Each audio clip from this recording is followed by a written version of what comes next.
जय हिंद दोस्तों। काल एकेडमी में आप लोग का बहुत बहुत स्वागत है। मैं रवि सर आज आप लोगों के लिए लेकर आया हूँ बिहार का पूरा विवरण। जिस प्रकार से पता है कि बीपीएससी एग्जामिनेशन के लिए सबसे पहले इनका खुद का फिजिकल और जितना बिहार के बारे में पता होगा बहुत अच्छा होगा, क्योंकि एग्जामिनेशन में बहुत सारे क्वेश्चन लगभग 15 से 20 क्वेश्चन बिहार के पर्टिकुलर्स उसके बारे में फिजिकल एंड ज्योग्राफिकल एरिया के बारे में पूछा जाता है। तो आज हम बिहार के बारे में पूरी जानकारी लेंगे, तो बने रहिएगा। और मैं ये गारंटी देता हूँ एक भी क्वेश्चन रिगार्डिंग दिस बिहार आपसे छूटने वाला नहीं है। तो जैसा कि आप देख रहे हैं, सब्सक्राइब कर दीजिए मेरे चैनल को अगर अभी तक आपने सब्सक्राइब नहीं किया। साथ ही साथ बेल आइकन जरूर प्रेस कीजिएगा, क्योंकि जो हमारे अपडेट्स होंगे आपको तुरंत मिलेंगे। ठीक है, अगर वीडियो पसंद आ रहा है तो लाइक कीजिएगा। तो शुरुआत करते हैं बिना समय गंवाए हुए बिहार के बारे में। बिहार जो है हमारा भारत का उत्तर पूर्वी भाग में पड़ता है। इंडिया का अगर मैप देखा जाए तो इंडिया के मैप में नॉर्थ ईस्ट का जो भाग है हमारा बिहार पड़ता है। बिहार की राजधानी जो है पटना है। पाटलिपुत्रा पहले थी, अभी ये पटना कहलाता है। जनसंख्या जो देखा, जनसंख्या की दृष्टि से बिहार का जो स्थान है भारत में तीसरा स्थान है। जनसंख्या की दृष्टि से बिहार का तीसरा स्थान है और क्षेत्रफल की दृष्टि से 12वां स्थान है। क्षेत्रफल की दृष्टि से 12वां बिहार का स्थान है भारत में। 15 नवंबर 2000 को बिहार का बंटवारा हो गया था, और जिसमें झारखंड अलग हो गया था। बिहार का दक्षिणी भाग जो है झारखंड बना दिया गया और उत्तरी भाग जो हमारा बिहार को छोड़ दिया गया। इसका मतलब बंटवारा कब हुआ था? 15 नवंबर 2000 ईस्वी में। अगर चौहद्दी देखा जाए बिहार की चौहद्दी, तो ये अगर बिहार है तो बिहार के जो ईस्टर्न भाग हो गया, पूर्वी भाग में पश्चिम बंगाल, उत्तरी भाग में नेपाल हो गया, और पूर्वी पश्चिमी भाग में हमारा उत्तर प्रदेश और दक्षिणी भाग में झारखंड पड़ता है। ये हमारा बिहार का चौहद्दी है, जो यहाँ पर हम कह सकते हैं इंटरनेशनल बॉर्डर कहलाता है, नेपाल का पार्ट। यानी कि बिहार एक ऐसा राज्य है जिसमें एक इंटरनेशनल बॉर्डर भी है जो नेपाल है। साथ में देखा जाए गंगा यहाँ बहती है। गंगा नदी जो महत्वपूर्ण है, जो भारत का सबसे महत्वपूर्ण नदी कहलाता है अभी का। गंगा नदी बिहार से होकर जाती है, जो पश्चिम से पूर्व की ओर बहती है। साथ में देखा जाए हमारा बिहार का गान कौन सा है, जैसे राष्ट्रीय गान, उसी तरह बिहार का अकेला एक गान भी है, मेरे भारत के कंठहार। इंपॉर्टेंट क्वेश्चन है यहाँ पर, मेरे भारत के कंठहार, जिसका मतलब है मेरे भारत के गले की हार, है ना, गले की हार। इसका मतलब कि अगर पूछा जाए कि बिहार का गान कौन सा है, तो मेरे भारत के कंठहार है। बिहार खुद का गठन जो हुआ था 22 मार्च 1912 ईस्वी में हुआ था। हम एक हिस्ट्री में बताएंगे कैसे क्या हुआ था, लेकिन अभी हम एक आपको स्ट्रक्चर दे रहे हैं समझने के लिए। गठन जो हुआ था बिहार का 22 मार्च 1912। इससे पहले ये पश्चिम बंगाल में मिला हुआ था। 1912 ईस्वी में इसको अलग किया गया, और बिहार को भी फिर से झारखंड से अलग किया गया कब? 2000 ईस्वी में, 15 नवंबर 2000 को। राज्य का दर्जा जो बिहार को मिला था 26 जनवरी 1950 को। जैसे ही हमारा भारत का जो राष्ट्रीय संविधान निर्माण हुआ, गठन हुआ, गणतंत्र दिवस के अवसर पर 26 जनवरी 1950 को राज्य का दर्जा मिल गया था। अगर प्रेजेंट में देखा जाए तो 38 जिले हैं, 38 जिले हैं बिहार के। राज्यपाल का नाम देखा जाए तो फागू चौहान राज्यपाल का नाम है। मुख्यमंत्री नीतीश कुमार है। उप मुख्यमंत्री तेजस्वी यादव। और विधानमंडल यहाँ द्विसदनीय है। विधानमंडल बहुत इंपॉर्टेंट है। विधानमंडल क्या है यहाँ पर? द्विसदनीय है, जिसमें विधान परिषद में 75 सीटें हैं और विधानसभा में 243 सीटें। इंपॉर्टेंट है, प्लीज़ नोट कीजिएगा। और इसके आगे अब बढ़ते हैं, स्क्रीनशॉट ले लीजिएगा, इसको नोट डाउन कर दीजिएगा। तो अब जैसा कि वीडियो में देख रहे हैं कि संसदीय क्षेत्र जो है बिहार का, संसदीय क्षेत्र किस प्रकार से, तो राज्यसभा में बिहार के 16 सीट मौजूद है। साथ ही साथ देखा जाए लोकसभा में 40 सीट हमारा संसदीय क्षेत्र में है। ठीक है, तो बिहार का राज्यसभा में कितने सीट्स हैं, तो 16 सीट्स हैं, और साथ में लोकसभा के कितने हैं, जो 40 सीट है। इंपॉर्टेंट क्वेश्चन है, VBI मैं इसको लगाता हूँ कि मार्क मैक्सिमम बहुत सारे एग्जामिनेशन में पूछे जाते हैं। बिहार के खासकर जितने भी एग्जामिनेशन में बहुत सारे एग्जामिनेशन पूछे जाएंगे। क्षेत्रफल देखा जाए 94163 किलोमीटर। ये BPSC प्रीवियस जो था हमारा 67 में पूछा गया था। 67 BPSC के जो पहले जो कैंसिल हुआ था जो एग्जामिनेशन, उसमें पूछा गया कि बिहार का क्षेत्रफल क्या है, तो 94163 किलोमीटर, 94,163 किलोमीटर है। जनसंख्या देखा जाए लगभग 10.5 लाख जनसंख्या यहाँ पर मौजूद है। कितने हैं? 10.5 लाख नहीं, 10.5 करोड़ होगा, है ना, 10.5 करोड़, लाख नहीं, 10.5 करोड़ जनसंख्या। जातीय भाषा देखा जाए तो भोजपुरी बोला जाता है, मैथिली बोला जाता है, मगही बोला जाता है। इंपॉर्टेंट जो भाषा है वो मैं बता रहा हूँ, इसके अलावा बहुत सारे यहाँ भाषाएं हैं। इंपॉर्टेंट भोजपुरी, मैथिली और मगही। भोजपुरी जो हो जाएगा हमारा नॉर्दर्न साउदर्न बिहार में बोला जाता है। जैसे आपका नीचे देखते हैं कि आरा, भोजपुर, ये सब इलाके में बोला जाता है। मैथिली जो होता है नॉर्थर्न पार्ट हो गया हमारा, मिथिलांचल वगैरह में बोला जाता है। मगही जो है बीच का पार्ट है, पटना के अगल बगल में मगही बोला जाता है। राजभाषा यहाँ का क्या है, तो हिंदी में सारे कार्य होते हैं। वाहन पंजीकरण, जो भी गाड़ी के नंबर होते हैं, नंबर प्लेट पर BR से स्टार्ट किया जाता है बिहार का, यानी पंजीकरण नंबर क्या BR है। लिंगानुपात देखा जाए 918 है, 1000 लड़के पर 918 लड़के, यानी कि जो 1000 अगर मेल है तो 918 फीमेल है। इंपॉर्टेंट क्वेश्चन है कि यहाँ का लिंगानुपात कितना है, 918। साक्षरता देखा जाए 2011 के अनुसार से 63.82% है। अभी क्या काफ़ी बढ़ गया है, लेकिन साक्षरता अगर देखा जाए तो 63.82% है। कब, 2011 के जनसंख्या में। बिहार का लगभग जनसंख्या जो है ग्रामीण जनसंख्या है।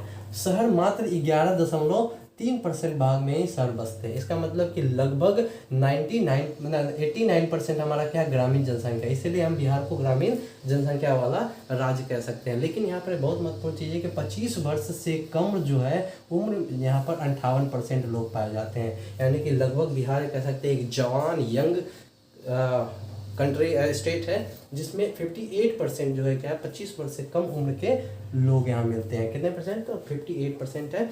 उसके बाद देखेंगे हम कि किस प्रकार जो बिहार की जनसंख्या है किस तरह से बदला। बिहार का नाम बिहार क्यों पड़ा, तो बिहार का नाम जो है, जो प्राचीन काल में जो है बिहार विशाल साम्राज्य था। यहाँ पर हम आगे देखेंगे किस प्रकार से मगध साम्राज्य, मौर्य साम्राज्य, बहुत सारे साम्राज्य का यहाँ पर केंद्र रहा है। इसके कारण शिक्षा के केंद्रों एवं संस्कृति का भी गढ़ था ये। बिहार का नाम जो पड़ा है, बौद्ध सन्यासियों के ठहरने का स्थान था, जिसे विहार बोला जाता था, विहार।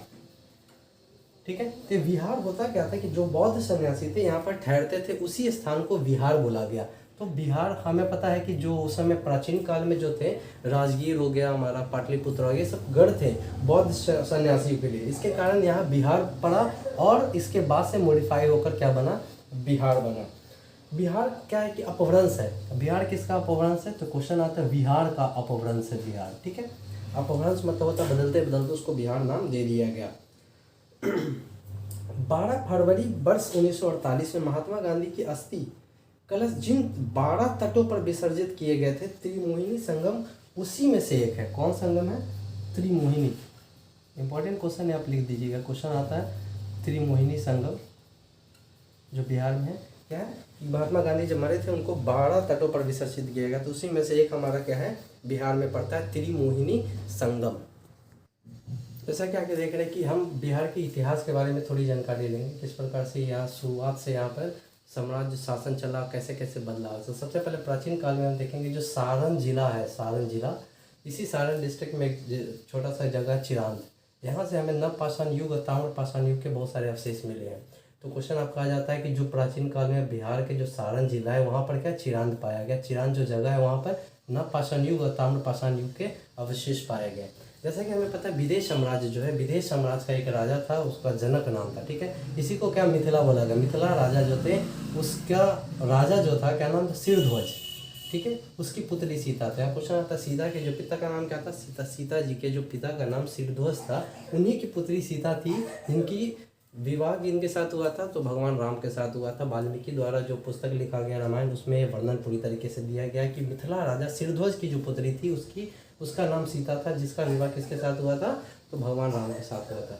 यहाँ पर बहुत सारे वंश आए। सबसे शुरुआती वंश जो हमें जानकारी मिलती है वो हर्यंक वंश का मिलता है, जिनके संस्थापक जो थे बिंबिसार थे। बिंबिसार के बाद भी बहुत सारे राजा हुए। उसके बाद नंदवंश आया। नंदवंश में महापद्मनंद वगैरह के बारे में हम पढ़ेंगे।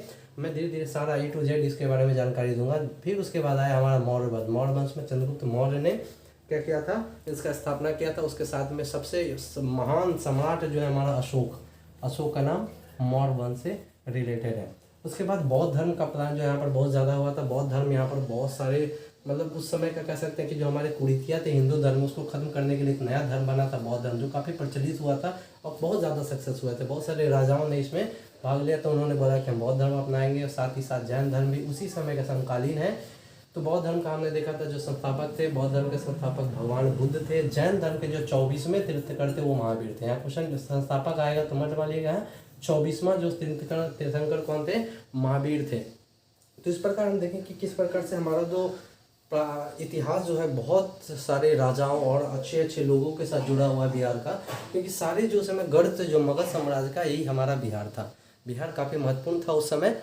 और अब आगे देखते हैं, तो हम आगे देखेंगे कि इतिहास में मध्यकाल, हमने प्राचीन काल देख लिया। मध्यकाल में जो बिहार की स्थिति थी थोड़ी दयनीय हो गई थी। क्यों दयनीय हो गई थी, इसका सबसे बड़ा रीज़न हमारा ये था, 12वीं शताब्दी में मोहम्मद बिन बख्तियार खिलजी, मोहम्मद बिन बख्तियार खिलजी एक काल के समान आया और बिहार को रौंद कर चला गया।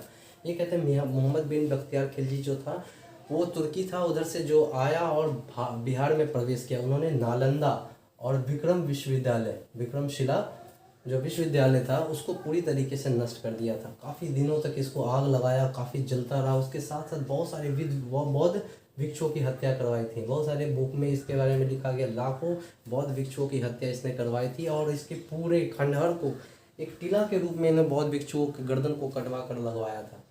तो काफ़ी खूंखार क्रूर था ये मोहम्मद बिन बख्तियार खिलजी। उन्होंने बहुत सारे बौद्ध भिक्षुओं की हत्या करवाई थी 1540 में। लेकिन कुछ बदलाव आया। उस समय सासाराम के शेर शाह सूरी जो थे, सासाराम के शेर शाह सूरी मुगलों को हराया। हम पढ़ेंगे जब एंसेंट हिस्ट्री में कि उस समय क्या हुआ था कि जो हमारा हुमायूं था, हुमायूं को शेर शाह सूरी ने हराया था, मुगलों को आधिपत्य को ख़त्म कर दिया था। 15 साल तक जो है ये शेर शाह सूरी क्या शासन किया था, तो हमारे दिल्ली पर राज किया। उसने राजधानी अपनी दिल्ली बनाई थी और दिल्ली पर से खुद इन्होंने राज किया था। लेकिन शेर शाह सूरी बिहार को बहुत योगदान दिया। उन्होंने NH नेशनल हाईवे का निर्माण किया और बहुत सारी चीज़ों को सुविधा दी। किस प्रकार सुविधा दी हम एंसेंट हिस्ट्री में पढ़ेंगे, बट यहाँ हमें जानेंगे 1540 के बाद जो है शेर शाह सूरी ने बहुत कुछ बदलाव किया और बिहार को बहुत योगदान दिया आगे बढ़ने में। तो जैसा कि आधुनिक काल में देखे थे, ब्रिटिश राज तो बिहार पर कुछ ज़्यादा ही मतलब कि अपना छवि छोड़ कर रखा था, क्योंकि बिहार को पूरी तरीके से उस समय बिहार, बंगाल, उड़ीसा ये तीनों उसके कब्जे में था। बिहार में खासकर उन्होंने पाटलिपुत्रा और बहुत सारे ऐसे जगह पर अपना दाग जमा रखा था और पूरी तरीके से किसानों का शोषण कर रहे थे। किसान का शोषण कर रहे थे। 1857 का विद्रोह जो हुआ था कि भारत में बहुत पूर्ण योगदान था। 1857 के विद्रोह में बाबा कुंवर सिंह, वीर कुंवर सिंह का बहुत नाम आता है, क्योंकि वीर कुंवर सिंह जो थे ये ऐसे 1857 के विद्रोही थे जिनको कभी भी अंग्रेज कैद नहीं कर सका था। इंपॉर्टेंट क्वेश्चन है, कैद के नहीं, इनकी मृत्यु लड़ाई में हुई थी, बाद में नेचुरल मृत्यु हुई थी, लेकिन बाबा कुंवर सिंह को ये अंग्रेज हरा नहीं पाया था।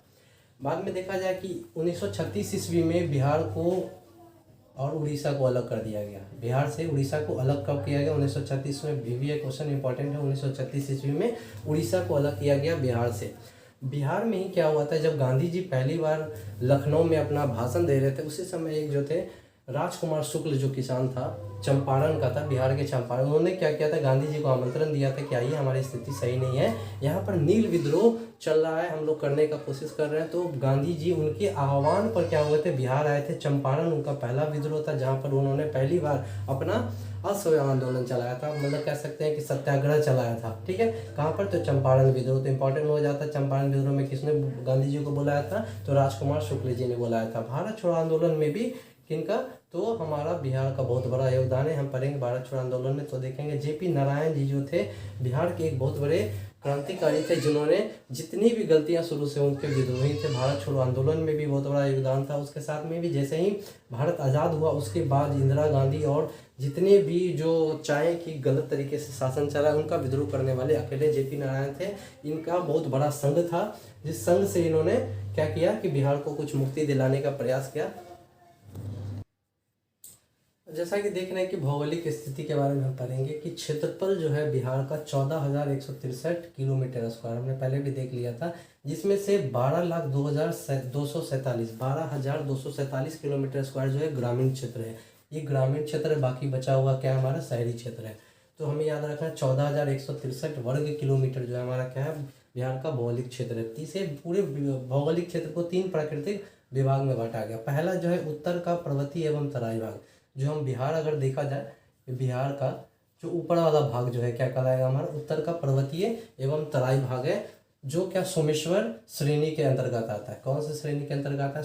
सोमेश्वर श्रेणी के अंतर्गत आता है, जिसकी मैक्सिमम हाइट जो है 455 मीटर है। तो क्वेश्चन आता है कि जो उत्तरी भाग है हमारा उत्तर का क्या, पर्वतीय और तराई, क्योंकि ऊपर वाला भाग जो हमारा क्या है, पर्वतीय है, और तराई क्योंकि पर्वत के नीचे वाले भाग को तराई क्षेत्र कहा जाता है। ये सोमेश्वर श्रेणी का एक हिस्सा है, जिसकी अधिकतम ऊंचाई कितनी है, 455 मीटर है। ये इसका जो नीचे वाला एरिया हमेशा दलदली क्षेत्र रहता है, जो साल वृक्ष के पूरे जंगल है। यहाँ कौन सा जंगल पाया गया, जो हमारा उत्तर का भाग है, वहाँ पर साल वृक्ष के जंगल। एकमात्र बिहार का अभ्यारण्य है, बाघ अभ्यारण्य है, जो कहाँ पर है, वाल्मीकि नगर में। हमारा ये उत्तरी भाग सोमेश्वर श्रेणी के पास पाया जाता है। तो एकमात्र बाघ अभ्यारण्य हमारा कहाँ पर है, तो वाल्मीकि नगर में जो है कहाँ पाया जाता है, उत्तरी भाग में बिहार पाया जाता है। तराई क्षेत्र क्या कहते हैं? तराई क्षेत्र सोमेश्वर श्रेणी का ही एक तराई क्षेत्र है, जो लगभग 10 किलोमीटर चौड़ा जो है उत्तरी भाग में ही है।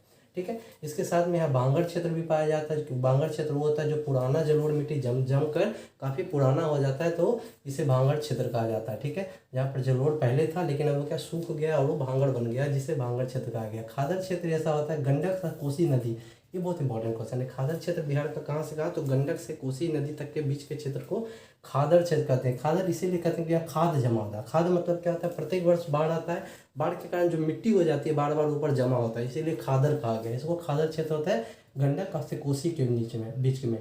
प्रत्येक वर्ष यहाँ बाढ़ आता है, मिट्टी तो उपजाई हो गई लेकिन बहुत ज़्यादा प्रॉब्लम होती है, हमेशा बाढ़ आते बहुत सारे लोग मर जाते हैं, बेघर हो जाते हैं। कोसी, बिहार के शोक को कोसी कहा जाता है। जिस प्रकार हमें पता है इस नदी में प्रत्येक साल बाढ़ आती है और बहुत सारे लोगों को इसमें क्षति होती है, इसीलिए कोसी नदी को बिहार का शोक बोला जाता है। तो गंडक से कोसी नदी के बीच में खादर क्षेत्र है। गंगा के सहायक नदी जो होते हैं, गंगा को हम बिहार को दो भाग में बांटा गया, उत्तरी और दक्षिण। जो उत्तरी वाला भाग है वहाँ पर भी गंगा के दो सहायक, क्योंकि बिहार को गंगा नदी बीचों बीच बांटती है। तो ऊपर वाला भाग उत्तरी और नीचे वाला भाग दक्षिणी। उत्तरी भाग की जो भी गंगा सहायक यानी गंगा में नदी जो मिलती है आकर, ये कौन कौन है, बागमती नदी है, कोसी नदी है, बूढ़ी गंडक है, गंडक है, घाघरा, ये उत्तरी भाग से आकर गंगा नदी में मिलती है। बात किया जाए दक्षिणी भाग से, सोन, पुनपुन, फल्गु, क्यूल इत्यादि नदियाँ क्या होती है, दक्षिण भाग से जाकर कहाँ तो मिलती है, जाकर बिहार के गंगा नदी में, ठीक है। जैसा कि भौगोलिक स्थिति में दक्षिण का जो भाग है हमारा छोटा नागपुर का पठार है। भारत का अगर नक्शा देखा जाए तो दक्षिण का पठार यहाँ पर ये पूरा क्या है, तो हमारा छोटा नागपुर का पठार है, जो अब क्या अधिकतर इसका हिस्सा कहाँ पड़ता है, झारखंड में पड़ता है। 15 नवंबर 2000 ईस्वी को हमने बताया था कि झारखंड अलग हुआ था। उत्तर में जो बिहार का हिमालय पर्वत है जो नेपाल की श्रेणी में पड़ता है, उत्तर का जो बिहार का स्थान है वो हिमालय पर्वत के क्षेत्र में पड़ता है, जो नेपाल की श्रेणी में पाया जाता है। औसतन तापमान जो टेम्परेचर यहाँ का गर्मी में 35 से 45 डिग्री सेंटीग्रेड होता है। औसतन जो एवरेज जो टेम्परेचर है 35 से 45 डिग्री गर्मी में, और जाड़े में जो होता है 5 से 15 डिग्री सेंटीग्रेड होता है।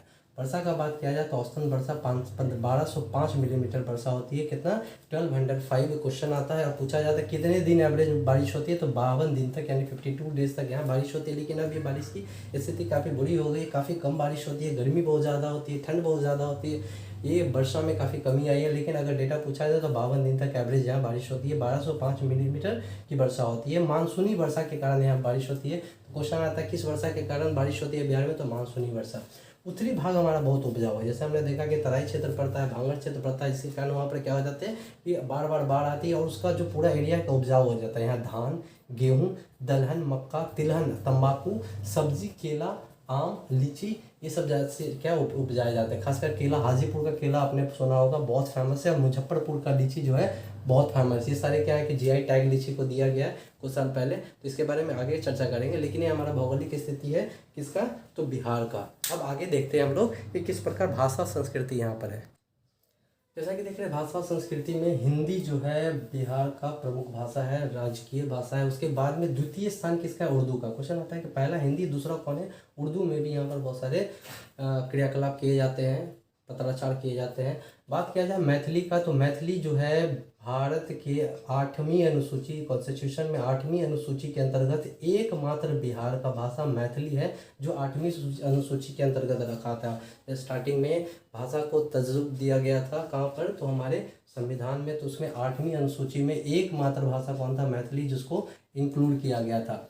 छठ, होली, दिवाली, दशहरा, महाशिवरात्रि, नागपंचमी, इसके अलावा बहुत सारे यहाँ पर फेस्टिवल्स मनाए जाते हैं। हिंदू, मुस्लिम, क्रिश्चियन सारे फेस्टिवल यहाँ मनाए जाते हैं। जो सिख के 10वें गुरु थे उनका नाम था गुरु गोविंद सिंह। गुरु गोविंद सिंह, इनका जन्म कहाँ हुआ था, पटना में हुआ था। बिहार की राजधानी पटना में इनका जन्म हुआ था। तो बहुत ये सिखों के लिए काफ़ी इम्पोर्टेंट जगह हो जाता है पाटलिपुत्रा, पटना। बहुत पूरे कंट्री से भी जितने सिख होते हैं जत्थे बनाकर आते हैं बिहार के पटना में, और गुरु गोविंद सिंह का जो गुरुद्वारा है पटना सिटी में, वहाँ पर अपने मत्थे टेकते हैं। सबसे पहला हिंदी आधिकारिक भाषा बनाने वाला बिहार था। इंपॉर्टेंट क्वेश्चन है, सबसे पहला भारत में कौन ऐसा राज्य है जो हिंदी को आधिकारिक भाषा बनाया था, तो वो बिहार है।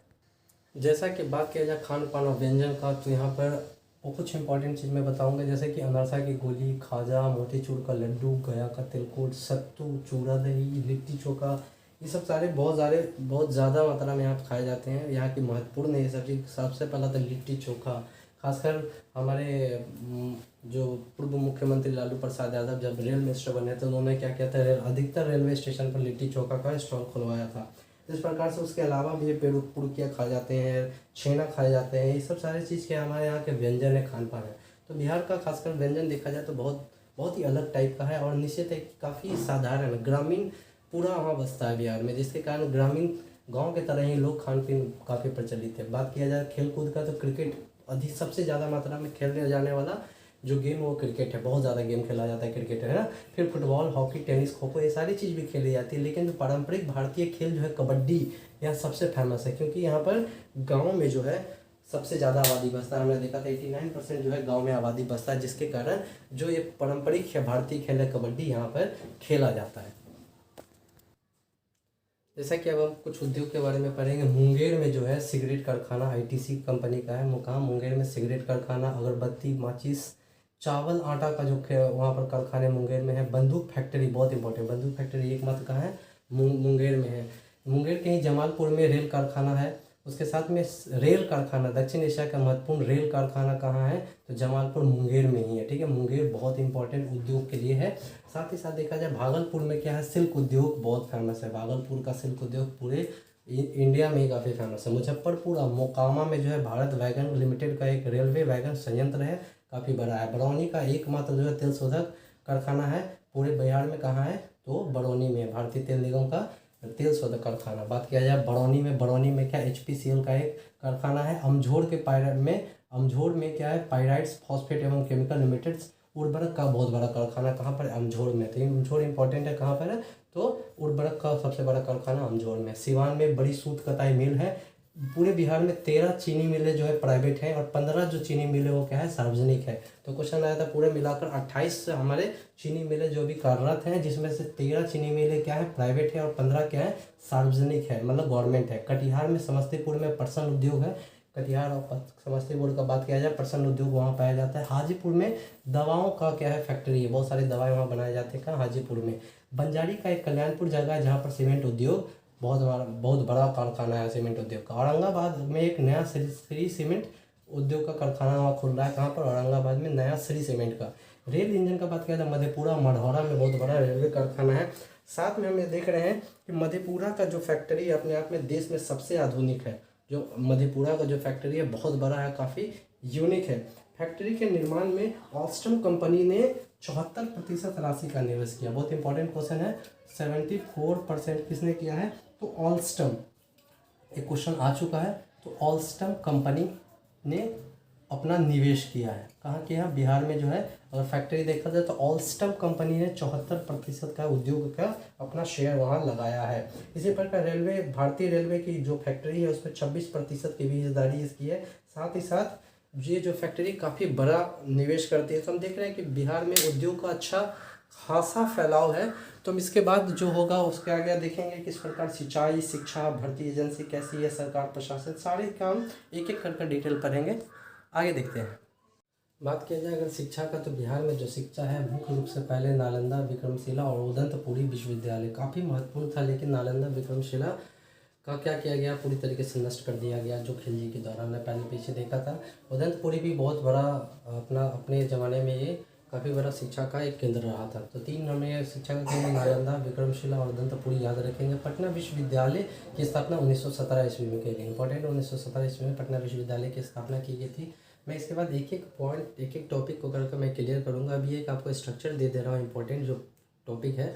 उसके अलावा मैं सेपरेट वीडियो सब चीज़ का बनाऊंगा। नालंदा विश्वविद्यालय, विक्रम विश्वविद्यालय, उदंतपुरी के बारे में, पटना विश्वविद्यालय के बारे में। ठीक है, IIT पटना बनाया गया। IIT पटना में भी एक IIT खोला गया। साथ ही साथ प्लास्टिक इंजीनियरिंग और research institute, plastic engineering research institute कहाँ खोला गया, हाजीपुर में खोला गया है। 2019 में ये किया गया कि जितने भी डिस्ट्रिक्ट है, कितने डिस्ट्रिक्ट है, तो हमारे 38 डिस्ट्रिक्ट है। 38 डिस्ट्रिक्ट में एक एक इंजीनियरिंग कॉलेज की व्यवस्था की गई है। बात किया जाए रिक्रूटमेंट भर्ती एजेंसी का, तो सबसे पहली बात क्या है, बिहार लोक सेवा आयोग, जिसका एग्जामिनेशन बिहार BPSC करवाता है। मतलब BPSC का फुल फॉर्म बिहार लोक सेवा आयोग है, BPSC का। ठीक है, BPSC जो होते हैं, जितने भी एडमिनिस्ट्रेटिव ऑफिसर्स वगैरह जो ऑफिसर्स होते हैं उनकी बहाली करवाता है BPSC, बिहार लोक सेवा आयोग। उसके अलावा बिहार कर्मचारी चयन आयोग है, बिहार SSC। ठीक है, बिहार एसएससी है। उसके अलावा बिहार पुलिस अधीनस्थ सेवा आयोग, जिसमें पुलिसों की भर्ती के लिए कुछ व्यवस्था की गई है। ये सारे जो अरेंजमेंट कराती है ये एजेंसियाँ कराती है। फिर आगे इसके बारे में हम देखेंगे, शिक्षा को हम समझे हैं थोड़ा सा। उसके अलावा सरकार एवं प्रशासन के बारे में देखेंगे। जैसा कि अभी हम देख रहे हैं कि सरकार एवं प्रशासन के बारे में पढ़ेंगे। संवैधानिक मुखिया, जो संवैधानिक हेड, जो जैसे हमें भारत का संवैधानिक मुखिया कौन है तो राष्ट्रपति, लेकिन बिहार या किसी भी राज्य का संवैधानिक मुखिया कौन है तो राज्यपाल है। वास्तविक जो सत्ता है किसके हाथ में? मुख्यमंत्री। जैसे प्रधानमंत्री भारत का क्या है, वास्तविक सत्ता अपने हाथ में रखता है, उसी तरह वास्तविक सत्ता अगर किसी राज्य का तो मुख्यमंत्री और उनके मंत्रिपरिषद, जो 5 वर्ष के लिए क्या किए जाते हैं, चुने जाते हैं। जो निम्न सदन या विधानसभा है उसके अंतर्गत ये 5 वर्ष के लिए चुने जाते हैं। और जो उच्च सदन है विधान परिषद, वो 6 वर्ष के लिए चुने जाते हैं। ये क्या हो जाते हैं, कभी ये इसका विलय कभी नहीं होता, विघटन कभी नहीं होता, लेकिन 5 वर्ष के बाद जो है विधान सभा का जो है विघटन हो जाता है। लेकिन उच्च सदन और विधान परिषद का क्या होता है, 2-2 वर्ष में उसका रिन्यू होता रहता है। कह सकते हैं कि 6 वर्ष के लिए कार्यकाल होता है, 2-2 वर्ष के बाद उसका क्या बदलाव होता रहता है उनके जो सदस्य हैं। बिहार को 9 प्रमंडल में बांटा गया है, 38 मंडल में बांटा गया, 101 अनुमंडल में बांटा गया, 534 प्रखंड है, 8,471 पंचायत है, 45,103 गाँव है इसमें। तो ये डेटा याद कर लीजिएगा। नगर निगमों की संख्या देखा जाए 19 है, नगर परिषद की संख्या 49 है और नगर पंचायत की संख्या कितनी? 80 है। 80 है, नगर पंचायत की संख्या 80 हो गई है। बात देखा जाए कि जो 9 प्रमंडल हमने देखा था, 9 प्रमंडल का नाम काफ़ी इम्पोर्टेंट है। 9 प्रमंडल जो बांटे गए, 9 प्रमंडल पहला पटना है, तिरहुत है, सारण है, दरभंगा है, कोशी है, पूर्णिया है, भागलपुर, मुंगेर तथा मगध। इसमें तिरहुत थोड़ा अलग नाम है और बाकी सब आप लोगों को सुना हुआ है तो आप इजीली बता सकते हैं कि 9 प्रमंडल के क्या क्या नाम है। तो पटना, तिरहुत, सारण, दरभंगा, कोशी, पूर्णिया, भागलपुर, मुंगेर तथा मगध, ये 9 हमारे क्या है, प्रमंडल है। इसके बाद हम देखेंगे यहाँ पर कौन कौन से दर्शनीय स्थल है जहाँ पर लोग घूमने जाते हैं। काफ़ी सबसे पहला आ गया त्रिमोहिनी संगम का, हमने पहले भी देखा था ना, अभी नाम त्रिमोहिनी संगम। त्रिमोहिनी संगम में क्या है, ये बिहार के कहाँ पर है? कटिहार में है। सबसे पहले त्रिमोहिनी संगम है कहाँ पर? तो कटिहार में स्थित है, कटिहार जिले में है। ये प्रखंड कुर्सेला प्रखंड में आता है। तो कटरिया गांव में NH-31 से रास्ता जाती है। कहाँ? NH-31 से रास्ता जाती है कहाँ पर? त्रिमोहिनी संगम की ओर। त्रिमोहिनी संगम की ओर NH-31 जाती है, कटिहार में है, स्थित है। यहाँ 3 नदियों का संगम है। ये 3 नदियों का संगम है जिसमें महत्वपूर्ण गंगा और कोसी है। कौन सा है? तो गंगा और कोसी। मैं बताऊंगा कि ये इम्पोर्टेंट क्यों है। जिसमें गंगा कोसी बहुत महत्वपूर्ण है। गंगा नदी दक्षिण में से उत्तर दिशा की ओर प्रवाहित यहाँ पर होती है। किधर से? दक्षिण से उत्तर दिशा की ओर कहाँ पर प्रवाहित होती है? इस त्रिमोहिनी संगम के स्थान में। इसके बाद हम ये जगह त्रिमोहिनी संगम इम्पोर्टेंट क्यों है कि 12 फरवरी 1948 हुआ क्या था? 30 जनवरी को हमें पता है कि महात्मा गांधी जी का देहांत हुआ था। 12 फरवरी को उनके जो कलश थे, अस्थि कलश, 12 जगहों पर डिवाइड किया गया। कितने जगह पर? 12 जगह पर डिवाइड। उसमें से एक ऐसा जगह है त्रिमोहिनी संगम जहाँ पर उनके अस्थि जो है कलश वहाँ लाकर वहाँ विसर्जन किया गया था। इसीलिए बहुत इंपॉर्टेंट हो जाता है त्रिमोहिनी संगम। ठीक है, आगे हम बात करेंगे कुछ प्राचीन एवं मध्यकालीन इमारतें के बारे में। तो जैसा कि हम देख रहे हैं कि प्राचीन एवं मध्यकालीन इमारत में सबसे पहले कुम्हार का नाम आता है, जहाँ पर अशोक के बहुत सारे शिलालेख वगैरह मिले हैं। दूसरा अगम कुआं, जहाँ पर मंदिर है, दुर्गा माँ का मंदिर है, महेंद्रू घाट, शेरशाह का किला, ये सारे क्या प्राचीन है, काफ़ी पुराने हैं, जो बिहार में पाए जाते हैं। दूसरा ब्रिटिश काल में जो भवन बनाया गया था, जालान म्यूजियम बनाया गया था, गोलघर बनाया गया था गांधी मैदान के पास में, जहाँ पर अनाज का भंडार इमरजेंसी के लिए रखा गया था। पटना संग्रहालय जो ब्रिटिश काल के दौरान बनाया गया था। विधानसभा भवन भी बनाया गया था। हाईकोर्ट भवन भी उसी समय बनाया गया था। सदाकत आश्रम का भी निर्माण ब्रिटिश काल भवन के दौरान ही किया गया था। सीतामढ़ी एक बहुत इंपॉर्टेंट जगह सीता मैया का यहाँ पर बोला जाता है कि वहाँ पर उसका स्थल है। यहाँ पर बहुत सारे लोग घूमने आते हैं क्योंकि सीता मैया जो है भगवान राम की जो पत्नी थी उनका एक गढ़ माना जाता है। तो इस प्रकार हमने एक स्ट्रक्चर आपको दिया है कि किस प्रकार बिहार का विवरण इसमें है। और मैं इसी जितने भी टॉपिक आज मैंने बताया सबका अलग अलग वीडियो बनाऊंगा। खासकर बीपीएससी और बिहार एसएससी के लिए बहुत इंपॉर्टेंट हो जाता है। तो प्लीज़ अगर आपको वीडियो पसंद आया तो लाइक कीजिए, शेयर कीजिए, सब्सक्राइब कीजिए। Thank you very much.